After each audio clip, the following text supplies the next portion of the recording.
everybody, I'm back with another video for today. It's been a couple of days since I've been able to post. I've been working and had to get a new phone and just different things going on, but I did want to get on here and kind of keep going what we've been talking about and dealing with the heart. So today I'm going to come to you from Jeremiah 29:11 through 13. And the Lord says, "For I know the thoughts that I think toward you, saith the Lord, thoughts of peace and not of evil, to give you an expected end. Then shall ye call upon me, and you shall go and pray unto me, and I will hearken unto you. And ye shall seek me and find me, when you search for me with all your heart." And I was thinking about that, and this was at a time where Israel had done some things that were not so pleasing in God's sight. And at one point, they found themselves kind of distanced from God. And I was thinking sometimes we make decisions and we make choices in our lives that can cause a distance between us and God.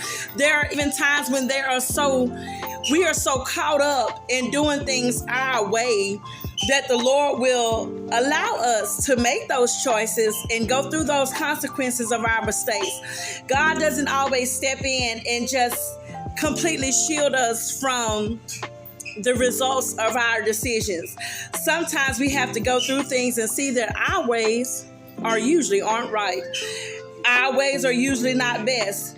And sometimes we suffer, and in our suffering, it seems that God becomes distant from us. It seems sometimes that we can't find him, or sometimes that he can't hear us. And it's letting us know in this chapter that the Lord was saying, if you search for me with your whole heart, you shall find me. And God also goes on to tell him, look here, I know the thoughts that I have for you. My thoughts of you are for peace, for good, for goodness to happen to you in your life and to give you an expected end, a great end. God does not want us to live a life where we're all the time down, where we're all the time going through. That's not the plan that he has for us. That's not the plan that God has for his children. And he was telling them this in this chapter, that that's not the thoughts that I have for you. And I tell you one thing, when you look for me, you shall find me. When you go find yourself on your knees and praying unto me, I'll hearken unto you. I'll be there. Only thing God was looking was for a yes. Someone with a yes in their heart, someone with a yes in their spirit that was saying, look, Lord, I'm ready. I'm ready to search for you. I'm ready to find you. Let me get down on my knees. I want to open up my whole heart unto the Lord. And I was thinking about, even though sometimes it seems God can't hear us, he says, look, my child, this ain't the end. This ain't it. Keep talking to me.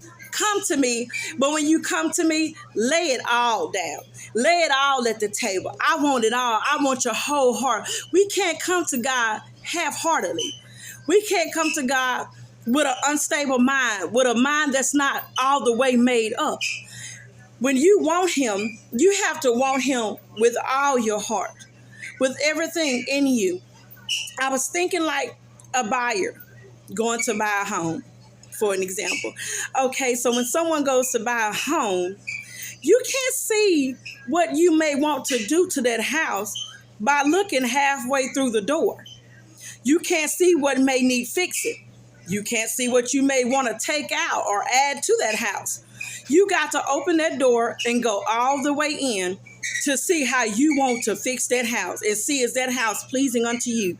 And that's how God is with our hearts. We have to open our heart all the way so that God can come in, look in there, see what needs fixing up, see what needs cleaning up, see what needs taken out, see what is pleasing unto him, what he may find pure, what he may find humble and holy.